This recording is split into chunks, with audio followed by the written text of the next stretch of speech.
Hello, everybody. Long-time viewers and listeners know that we don't do a great deal of fiction on this show. It's mostly nonfiction, history, economics, culture, focused on America. But today we are turning to fiction. There's a new book out, a new novel by James Grady. Some of you will know him as the author of 6 Days of the Condor, is one of America's most distinguished action writers, novelists, and his new book, American Sky, is, and maybe he'll correct me if I'm wrong, a nostalgic look back at an America that is very different from the America of 2025. Most Americans now, particularly I think of James Grady's generation, look back with a degree of nostalgia at America that was quite different, more innocent, more idealistic than the America of 2025. I'm thrilled that James Grady is joining us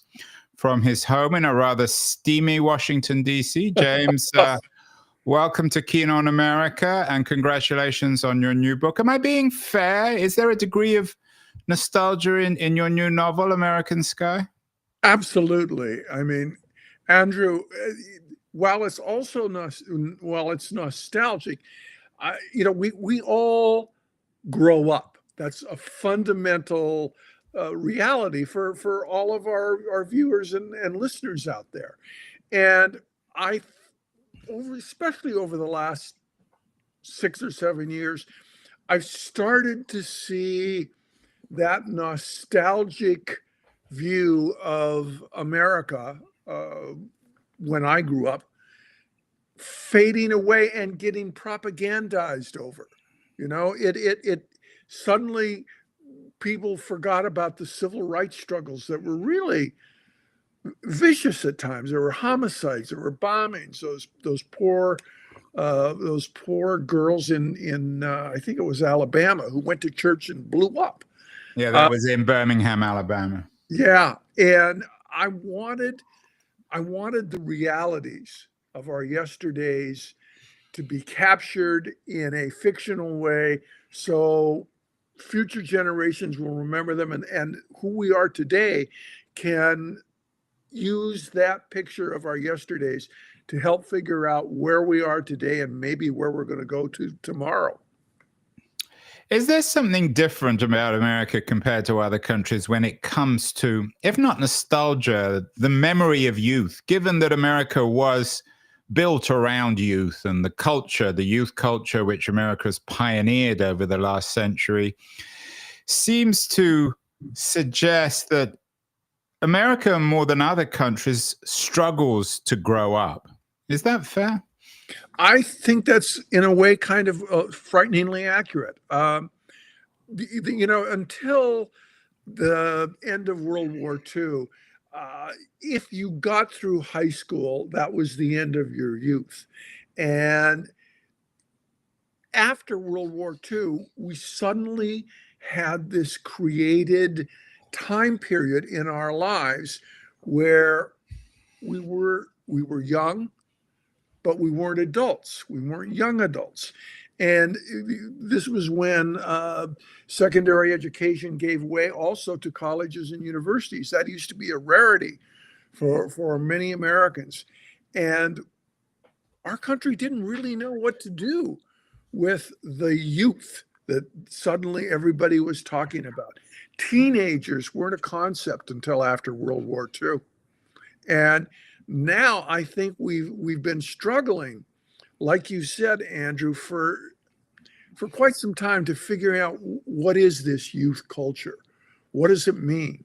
Especially now when the fast-paced changes of technology really are creating gaps between the generations that weren't there before. Gaps and maybe the absence of gaps. I think it was Philip Larkin who argued that the 60s invented youth, maybe in 1960 or 61. But when you go to the airport these days and you see 70 and 80-year-olds dressed, and you don't need to go to the airport, you probably go to the mall or people's homes and see 70 and 80-year-olds dressed as if they're 15, and everyone looking the same and perhaps watching and listening to the same sort of things. Has youth, or the promise of youth, been universalized? Is it one of the great seductions of contemporary America? I think not just the promise, but the hope. I think that the generations now are going, yeah, don't the promises might not be true, might not going to happen for us. So I think we're, in a way, strangely enough, Andrew, I think we're turning the clock kind of backwards. So it's going from the promises to the hopes. Don't take this personally. I'm in your boat too, James. You're not a young man. You're not an old man yet, or you're certainly not very old. But you're also looking backwards in a nostalgic kind of way. There was a piece in People recently about you being a 1970s person to watch, and a dozen novels later, you're looking back at your career. What was the dangers, or what are the dangers of someone like yourself, who's had a glittering career as a novelist, writing a book like American Sky? Did you have to be careful to be too nostalgic?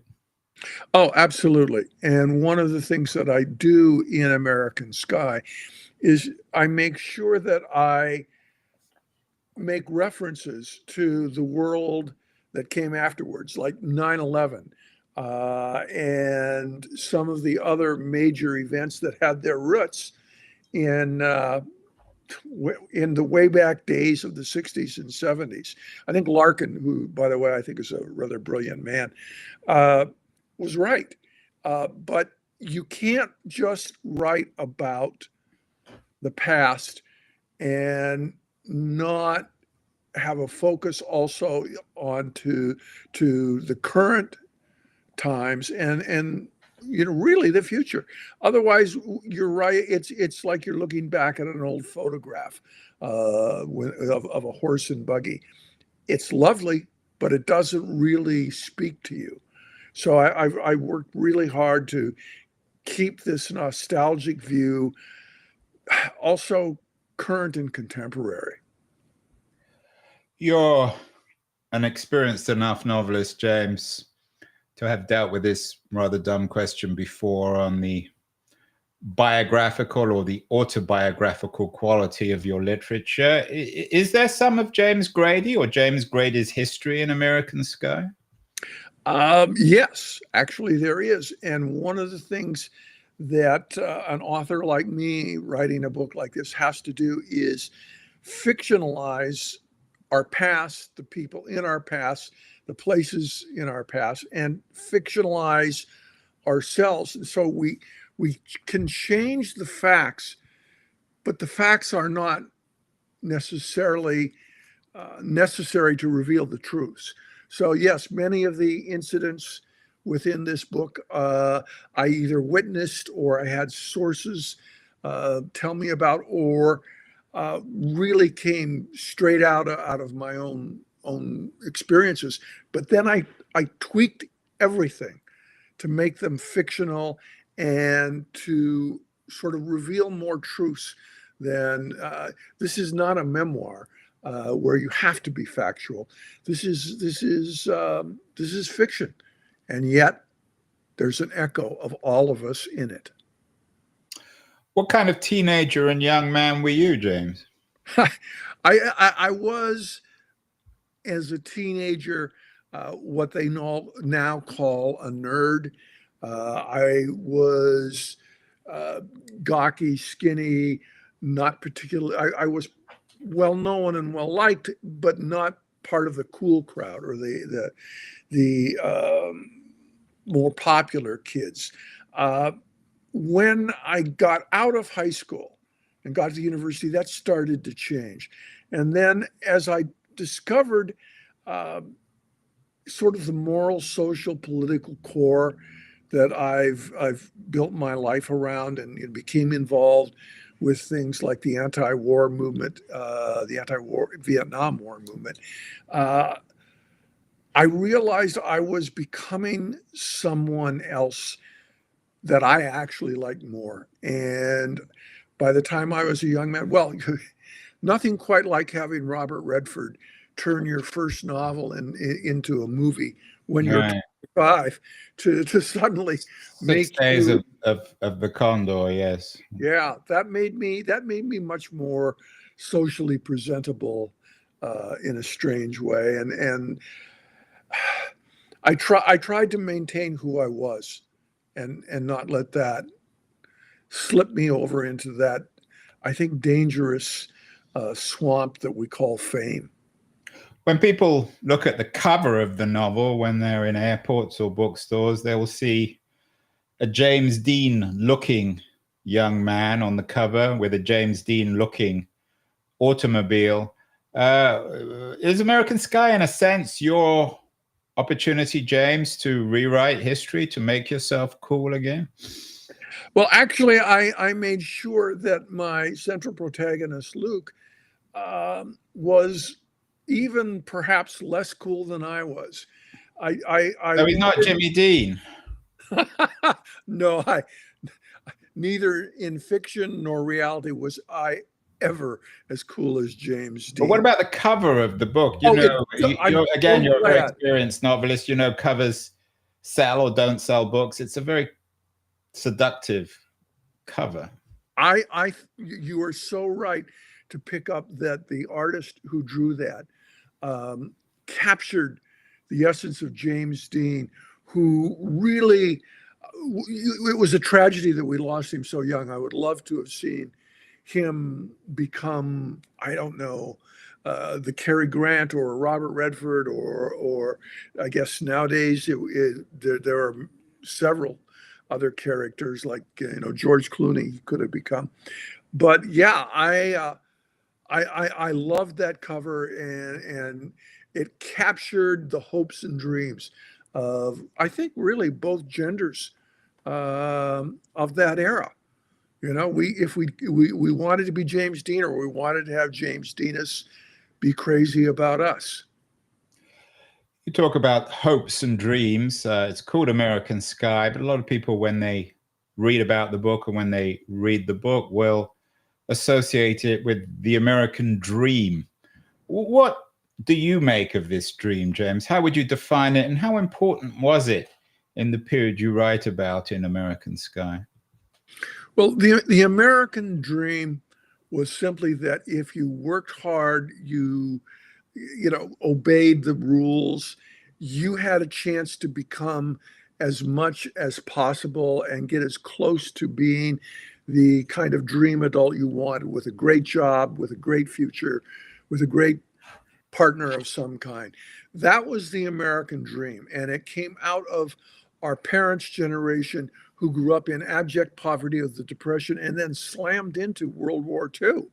And when the American dream was born, and out of those two massive forces, it gave us all kind of hope, and it gave us something to pay attention to besides our own individual selves and our own individual circumstances, because we all believed we could make things better, not just for ourselves, but for the other people around us, and perhaps even for the country.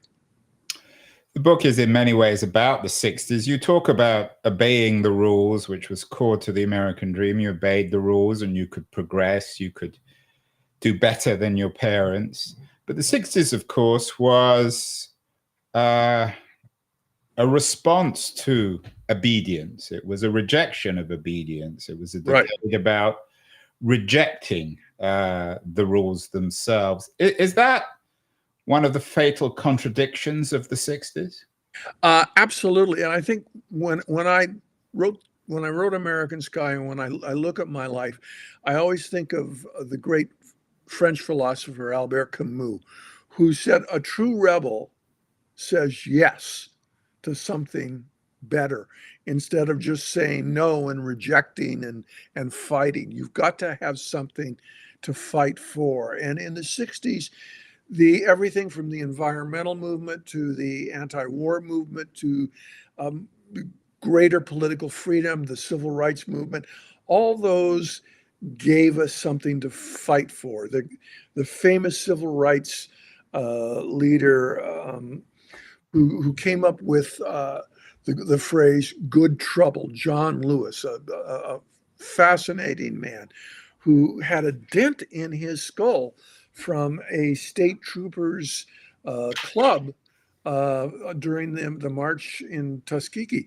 He always had a way of looking forward and saying yes to let's make things better and find out how to do it. I think that's both the heart of the 60s and what many of my characters in American Sky are striving for.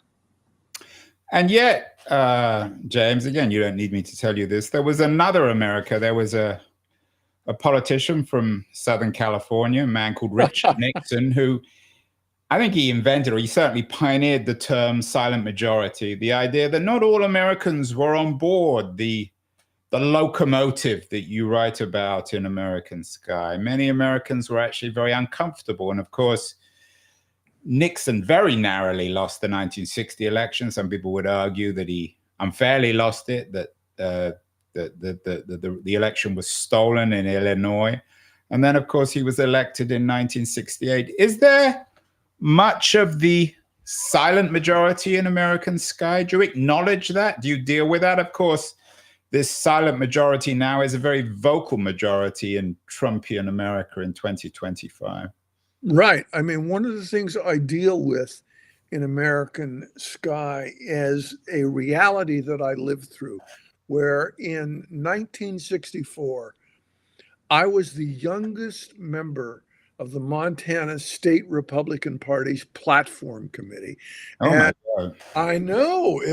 Is that where you grew up, in Montana? Absolutely. I born and raised in Montana. My family were pioneers out there from 1884 on. That's And the Sky. I've been to Big Sky, Montana. oh yeah, it is a place that when I grew up, the frontier was still there. So we were a little out of step with the rest of America. But the silent majority was really a brilliant move by Nixon, because when there's a lot of change, whether it's good for the people who are doing the changing or not, there's a lot of quiet resistance to it. I mean, all the parents were very nervous about their children because they had gotten to the 50s by staying in the rules, by staying to a very narrow vision of what life was all about. And here were their children who were striking out and saying, no, women should be able to enter in the workplace equally with men. No, blacks should be able to be treated as equals. That made people of a certain age out of the Depression and World War II very nervous. And Nixon was able to capitalize on that. Of course, he was also involved with the Southern strategy. There's a great deal of debate about all that amongst political thinkers, political historians. Do you think that the silent majority, you've mentioned civil rights a number of times, John Lewis, of course. Do you think the silent majority was implicitly or even explicitly racist or sexist? No, I don't think they were. I think they were, in a way, this is a weird thing to say. I think they were undereducated and underinformed.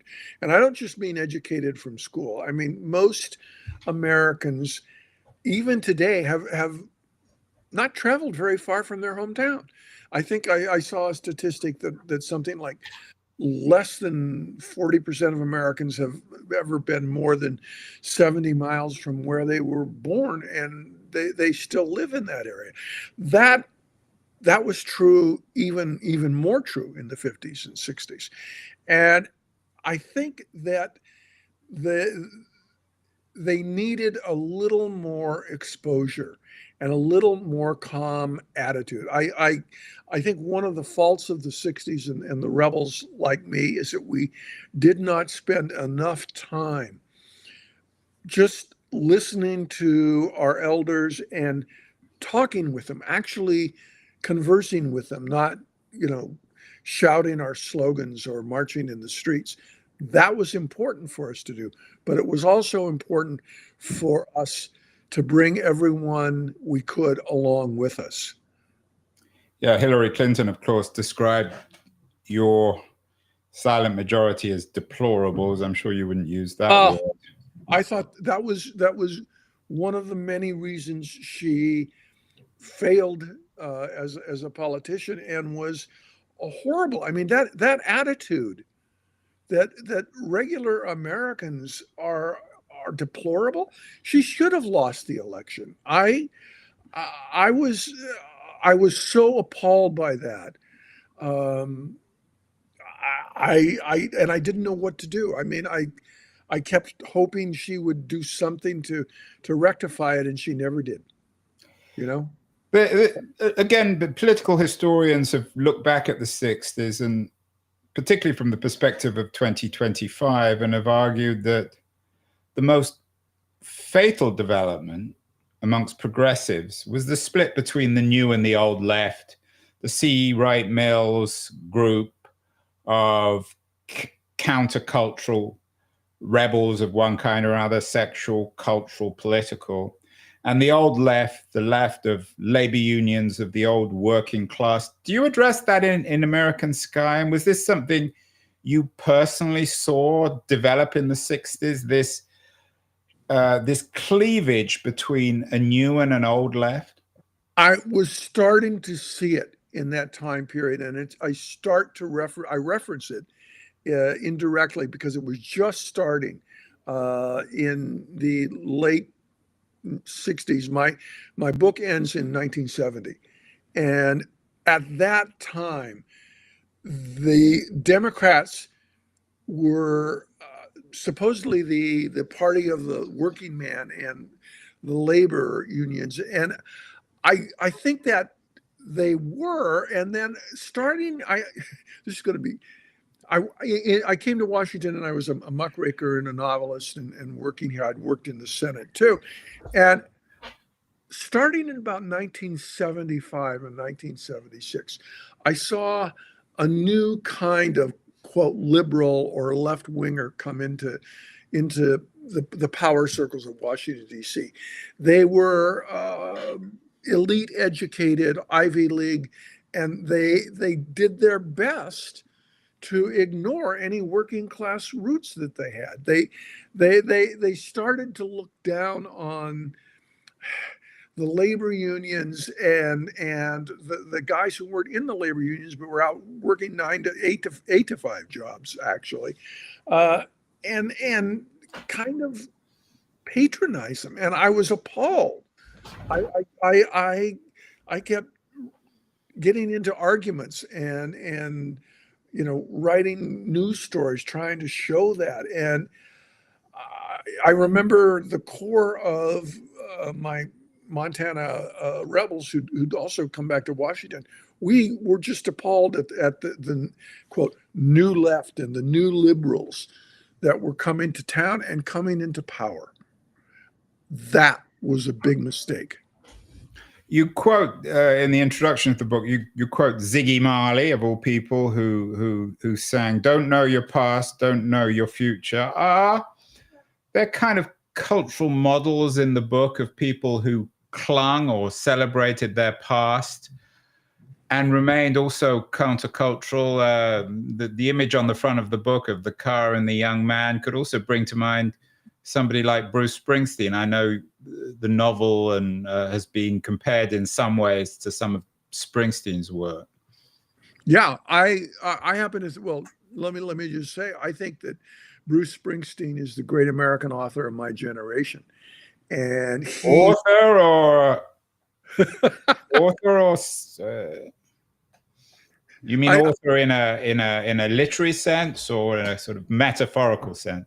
I would say even in a literary sense. I mean, when you listen to the best of his songs, and not all of them are great, as you know, with every author, you see a portrait of a America that is, it is exactly what we were talking about. He writes about the working class and the middle class. He writes about the strivers. He doesn't write about himself as much as any one of a dozen 2025 singer-songwriters who are now famous. It's not about me, me, me. It's about us and you. And I think that a good author has to write about us and you almost more than they write about me.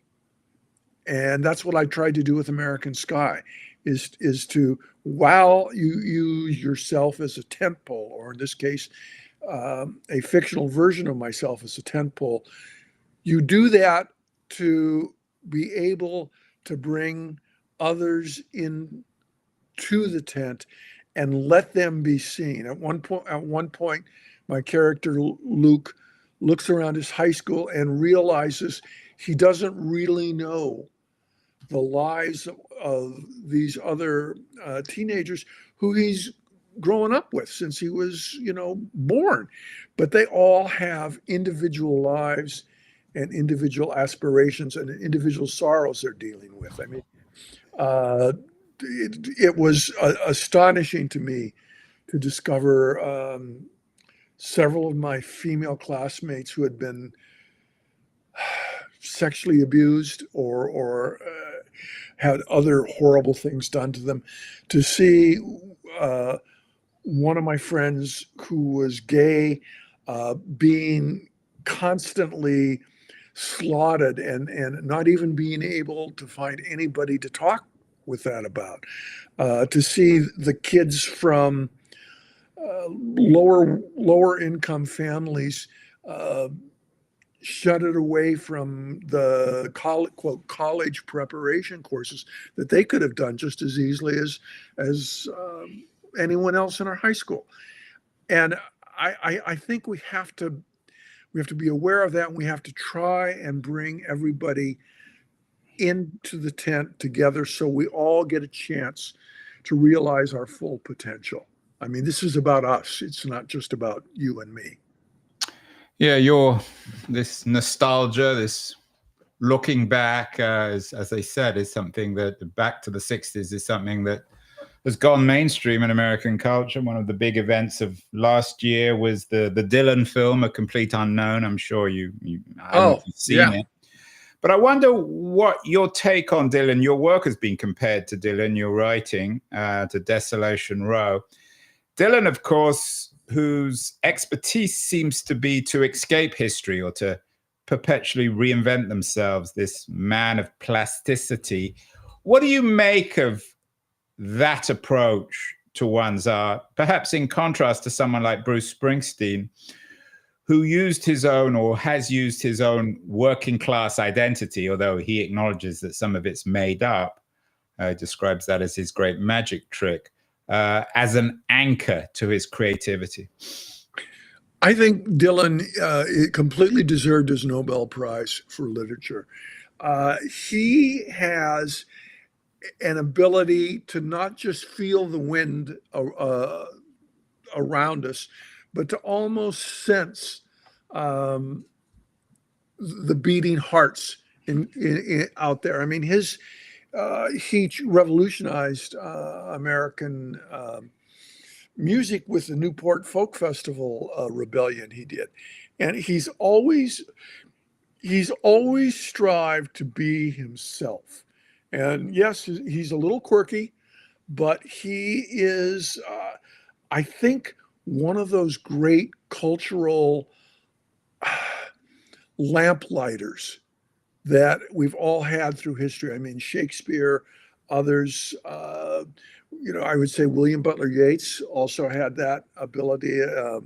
Emily Dickinson. There were just a few in global culture who could show us in words that often we couldn't completely understand. I mean, you can't always make sense of Dylan's lyrics on a rational intellectual basis, but somehow they reach you on an emotional one. and that's genius. I feel so lucky to have been born into the Bob Dylan era. As a fictional writer about such a well chronicled period about the 1960s, did you build the narrative around moments that defined the 60s, particularly when the dream seemed to die, perhaps in November 1963 when JFK was assassinated, or 1968 when the dream kept on dying, first Martin Luther King, then Bobby Kennedy, and of course Vietnam? How do you deal with real events in a novel about a period that's so well known? Well, it's funny you mentioned JFK's assassination. That starts the book, and the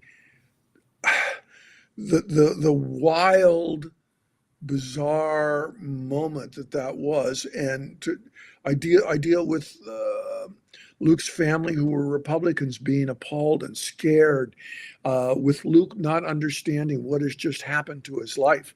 I also, going back to Bob Dylan, I also have the moment when the news of the Newport Folk Festival is heard by Luke and several of his teenage cronies, and then they played the actual song, right after the news event of Dylan getting booed and going electric. They played, Like a Rolling Stone, and those moments. Kent State was another one that I deal with directly, and you have to show those moments and the impact on people. And there's a great Pulitzer Prize winning author named Henry Allen, who was a reporter for the Washington Post. And Henry said the 60s always happened where we weren't quite physically. Most of us didn't go to Woodstock. Most of us weren't at Kent State. None of us were in the hotel with RFK when he got shot, or at the motel with Dr. King when he was shot. But those moments and geographies are something that triggered our understanding of where we were, and our hopes and our dreams and our fears about where we were. So I think any author who's trying to write about history in any fashion, whether it's fiction or nonfiction or a memoir, has to deal with the crucial and defining moments of that time, or they're kind of cheating their readers.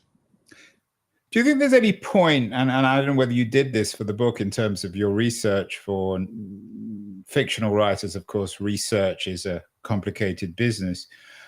But is there any point these days in revisiting Dealey Plaza in Dallas, or going back to the site where RFK was assassinated, the old Ambassador Hotel, which has been pulled down and replaced by a Los Angeles school, or indeed that Memphis motel where MLK was assassinated? I don't even know if that still exists. What kind of research did you do, or should one do, for this kind of nostalgic historical novel? Could you have written this in a cell, James? It's possible that I could have, but I lived a pretty full life before I started writing American Sky about 5 years ago. And I'd been to the motel where Martin Luther King was assassinated. Oh, you have? It still exists in Memphis? I think so. I mean, it's funny, I showed up the day before they were turning it into a national shrine. So they were just putting up the signs and here's where he was standing. And so I got to have a little more access than people nowadays do. And I've seen Dealey Plaza. I never saw the RFK Fairmont Hotel, but those were truly kind of memorable moments, but I think I could have written the book without having done that. But I would have to have had, and luckily now in the in the time of Google and screens, I could see visions and historical accounts. You can see the JFK assassination parade motorcade. And I think that, like, say, if we were talking in 1920 or further back, and we're talking about a novel written about the post Civil War era, I would have had to have relied on eyewitness accounts in libraries or letters from people. And I think that was, I think a lot of great authors were able to do that. So now I don't know. It's really going to be interesting to see what happens with literature in the future, because now authors can, in a way, be almost anywhere in the world with the click of their keyboard, and see things that are completely out of their reach to see physically. So we'll see how that affects literature. It's funny when it comes to literature about how books go in and out of fashion. I hadn't actually realized that. I was listening to a podcast about The Great Gatsby. I hadn't realized that it was a relatively unknown, ignored book until the Second World War. And then it became this iconic book in American culture. What, in your view, should we remember culturally? We talked about Dylan. I mean, Springsteen's work didn't really appear until the early 70s.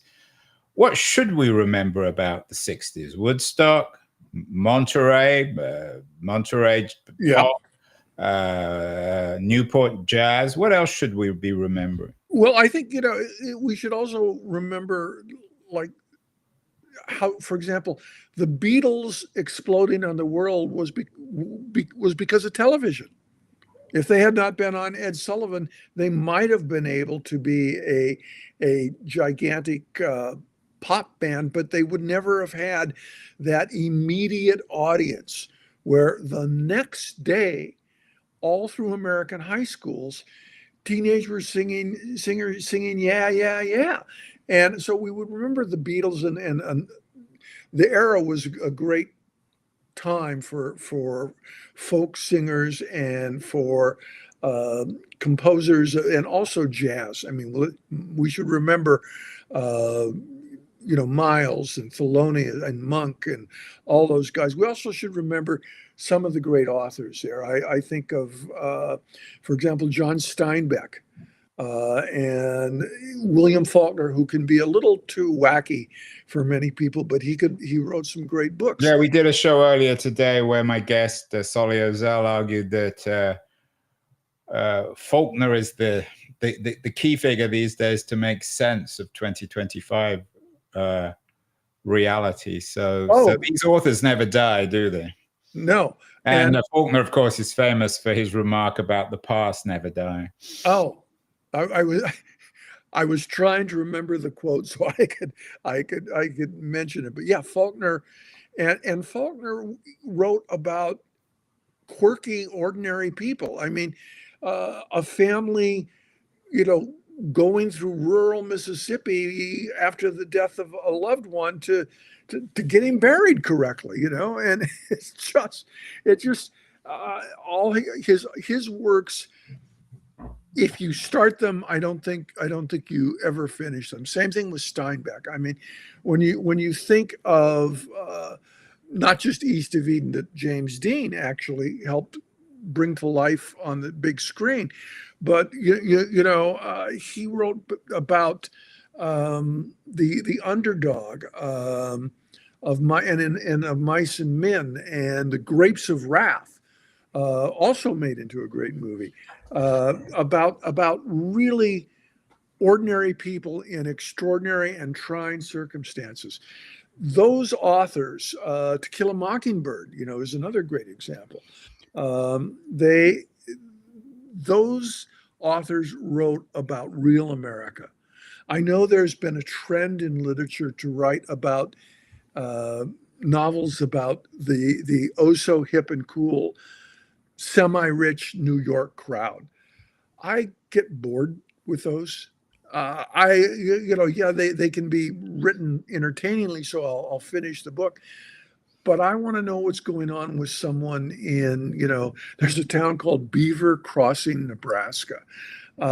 There's Sonoma, California, or, you know, almost, Saugerties, New York. They're all small places where real people are leading their lives, and we learn from each other. That's the whole point of art, music, and literature, poetry, is so that we can learn from each other. When we look at, one of the Picassos from the Blue Period, when he often painted great tragedies, often with the Spanish Civil War in mind, uh, we're supposed to learn and empathize with those people, and that's what I think with literature and great work. You're presenting literature and art in a very progressive sense. Steinbeck, of course, who was a man of the left, Picasso, but we did a show recently with Sam Tannenhouse, who just has a new biography, a very large biography of William F. Buckley out.